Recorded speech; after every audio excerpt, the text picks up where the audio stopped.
pousse. Oh, c'est pas vrai. Light Cricket, c'est ça.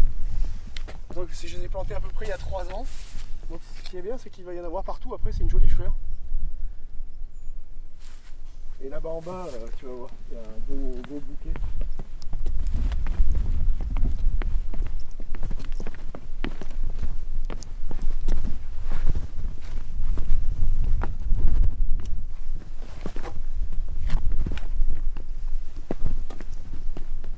Je les ai plantés là parce qu'ils ne passent pas le rotophile.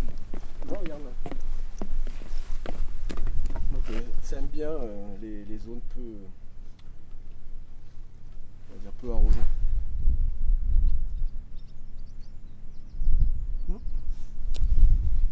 Donc ça se mange.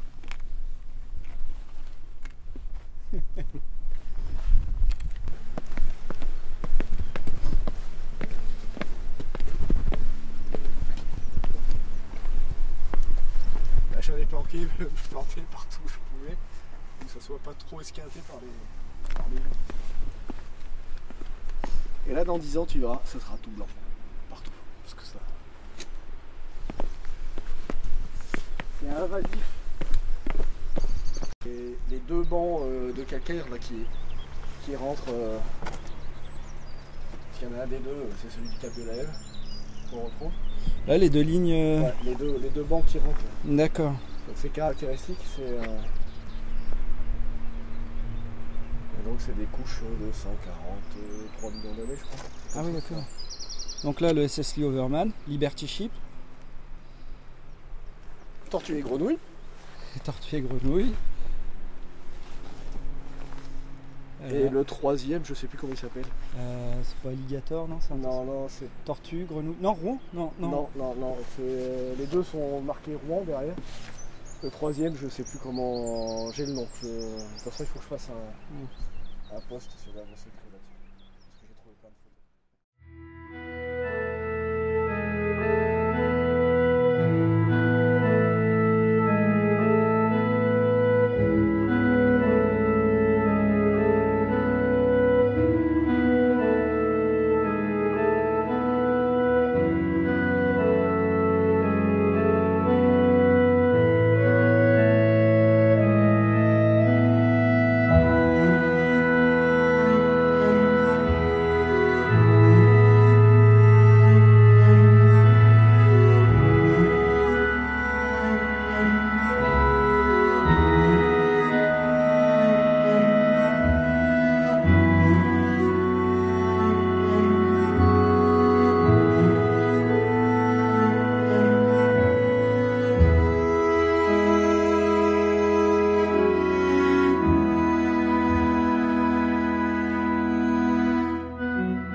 T'as retrouvé tes clés?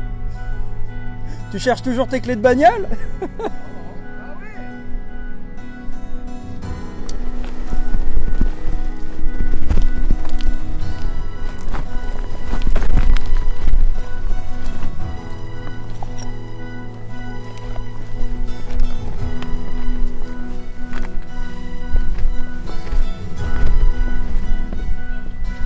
Donc là on est sur une couche d'à peu près combien?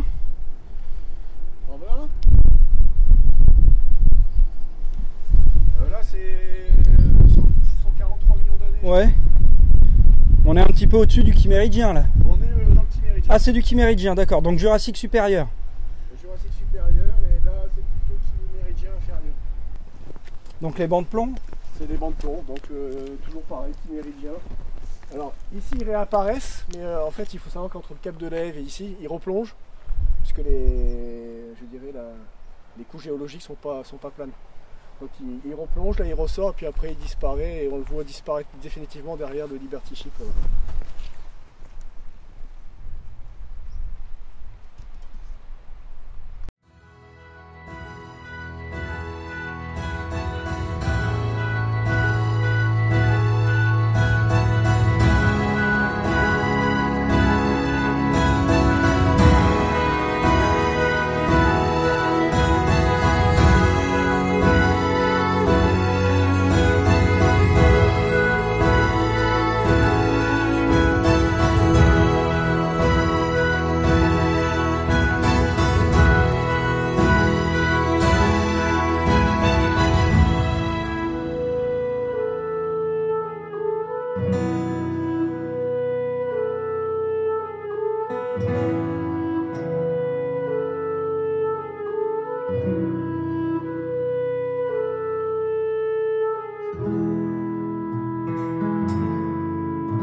l'œil, Max, parce que comme je vous dis tout à l'heure, le secteur est riche.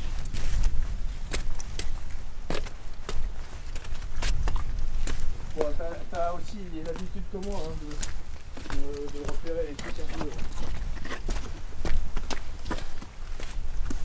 Là, regarde, j'ai cru que c'était un obus, c'est pas un obus. Caillasse tout court. Ah. Bingo. Bien vu. Ouais. Une mine. Ouais, donc c'est une mine bondissante. Antipersonnelle, allemande. Saloperie, donc bon, je vais simplement la prendre en photo et prendre ses coordonnées. Puis je déclarerai ça aux autorités. Transparent, pas mal. Pas maintenant, sinon on va rester toute la journée à les attendre. Ouais, je mettrai un caillou par-dessus. Ouais, tu vas prendre le point GPS. Ouais. Ouais, comme quoi il reste des choses. Enfin, je me mets au-dessus pour le point.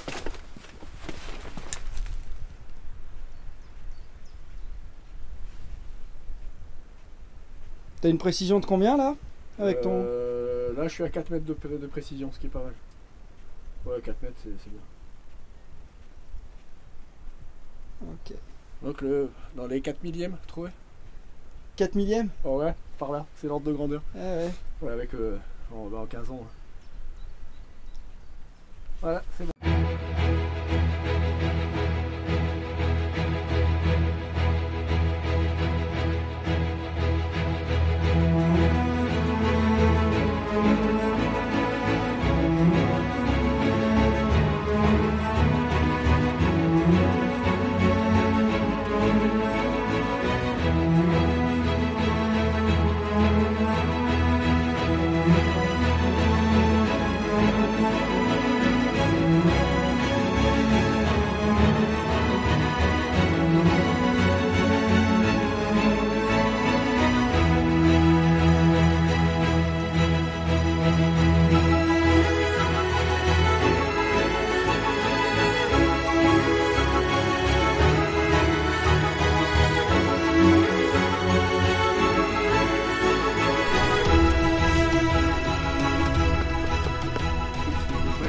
Tu veux un galet pour taper? Ah ouais, ça vas-y, ouais.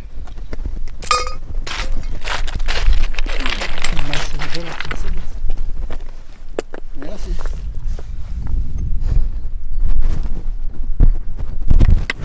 Alors comme je disais tout à l'heure, les hommes du néolithique venaient ici chercher du plomb pour recharger leurs armes à feu, d'où le nom des bancs de plomb, bien évidemment.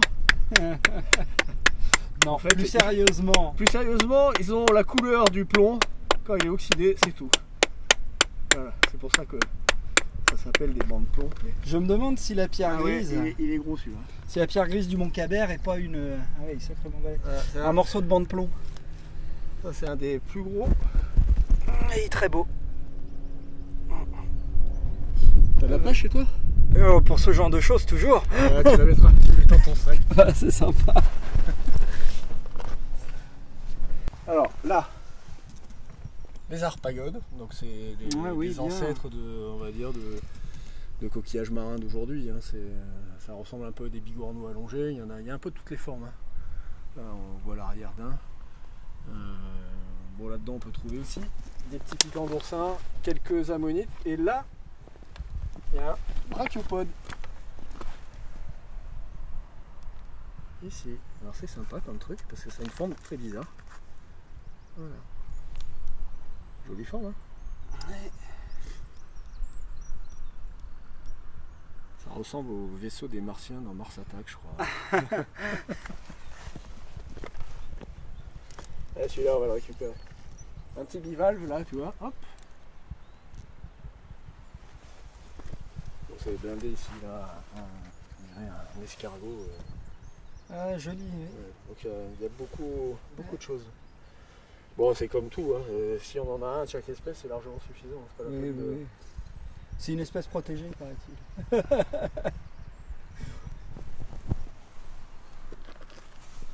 Cet animal existe toujours aujourd'hui, le brachiopode, la lignée.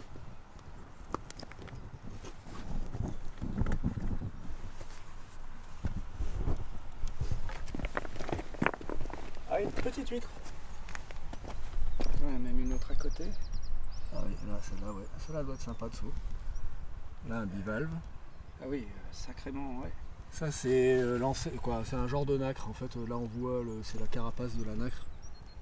Quoi, la coquille, pas la carapace, la coquille. Et c'est des petits filaments, c'est très cassant, on arrive. C'est très rare à trouver en contact.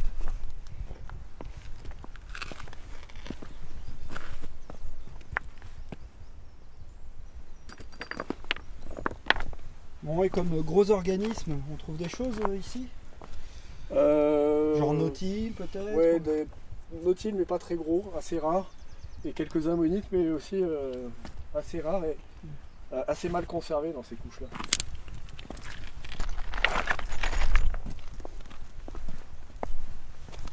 Ah, ça c'est le pot d'échappement de la voiture de Rommel, ça je le reconnais bien. Aucun doute. Oui. Aucun doute, hein. Donc, qui est venu au Havre et donc qui avait laissé tomber son pot d'échappement ici.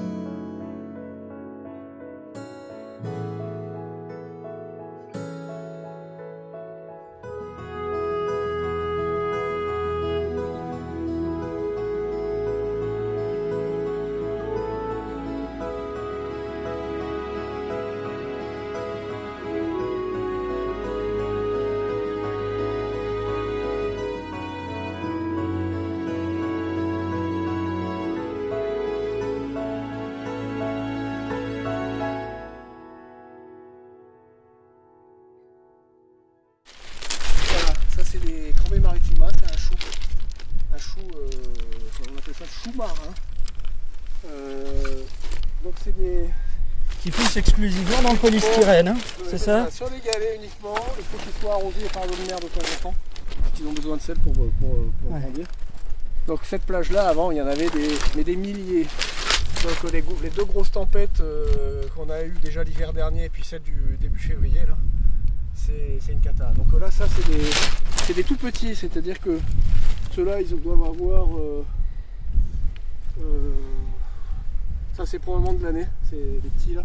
Celui-là est un peu plus vieux, il doit être de l'an dernier. Et puis en fait, ça devient haut comme ça, et ça fait des graines flottantes. C'est des petits ballons de foot. Ça fait des milliers de graines chaque plante. Des graines flottantes qui se dispersent comme ça sur les galets. Donc ça ne vit qu'au bord de la mer. Espèce protégée qui avait disparu des côtes normandes et qui est réapparue il y a à peu près une vingtaine d'années. Je l'ai aidé un peu à se développer à certains endroits. Il y a pas mal de coins où il y a des graines qui n'y étaient pas, notamment sur la plage du Havre. Et puis j'en ai mis au bout du monde, hein. C'est au bout du monde qu'il y a quelques pieds. Et je crois qu'après ces pieds, ils essaiment un peu partout. Et bon, je pense que ça arrivera un jour vraiment carrément sur la plage du Havre naturellement, puisqu'il y a des pieds reproducteurs au bout du monde.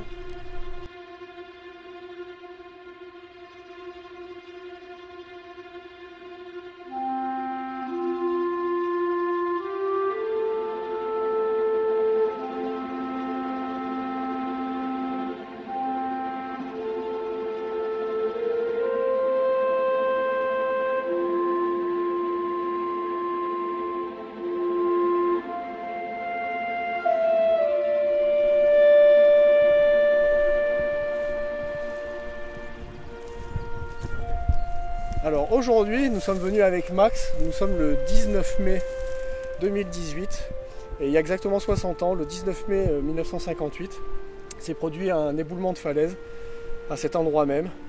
Et malheureusement, deux jeunes se sont retrouvés dans l'éboulement de falaise parce qu'en fait ils étaient en train d'admirer le paysage sur le blocos et le blocos a basculé dans le vide et finalement ils se sont retrouvés en bas et ensevelis dans l'éboulement. Donc pendant pas mal de jours, les autorités de l'époque aidaient des pompiers et puis de bénévoles. Il y a eu des recherches engagées et les corps n'ont jamais pu être retrouvés. Alors je dirais la famille et les amis ont érigé cette croix en souvenir de ces deux jeunes Donc Colette Bunel et Michel Lefrançois qui sont donc décédés ici, dans des circonstances quand même assez dramatiques. Voilà donc la petite histoire pour cette croix. Alors cette croix, en fait, moi je la connais depuis une bonne quinzaine d'années. En passant fréquemment sur la plage en bas, je voyais cette croix sans savoir exactement ce que c'était. Puis un jour, en passant, je me suis rendu compte que la croix n'y était plus, donc je suis monté pour voir ce qu'il en était. Et en fait, elle était couchée par le vent par terre et cassée à la base. Donc je l'ai remis d'aplomb sommairement et j'ai, par multiples occasions par la suite, en fait, je suis repassé pour essayer à chaque fois de la remettre un peu en état. Donc la dernière fois, c'est à peu près il y a 5 ans, où j'avais refixé la plaque de marbre qui était tombée puisqu'elle ne tenait plus en dessous, donc je l'ai refixé à un autre endroit avec les moyens du bord, mais quand même ça a tenu. Et donc là, avec Max aujourd'hui, on va essayer de redonner un coup de propre et de revernir la plaque, parce qu'il y a 5 ans j'avais déjà verni, mais ça n'a pas tenu. Donc on va essayer de changer de type de vernis pour que ça soit mieux et puis essayer de la maintenir encore en état encore pendant quelques années. Elle est quand même sérieusement attaquée par les insectes, hein, parce que là on voit qu'il y a je sais pas si c'est pas des termites, mais je pense que c'est des capricornes qui ont fait ça. Voilà, donc elle est encore là quand même pour quelques années. Il y a quelqu'un qui est monté il n'y a pas très longtemps probablement, qui a laissé un petit souvenir qu'on va laisser, bien évidemment. Pour venir, hein, c'est galère. Max va vous montrer en dessous, là, le passage dans les ronces. Et après, c'est très difficile de monter. Donc, en fait, il y a très peu de monde ici. C'est pas forcément très conseillé, ou alors il faut être en bonne santé. Mais je pense que ça ferait plaisir, je dirais, pour la mémoire de ces deux personnes, que de temps en temps, il y a des gens qui viennent et puis qui pensent à ces jeunes.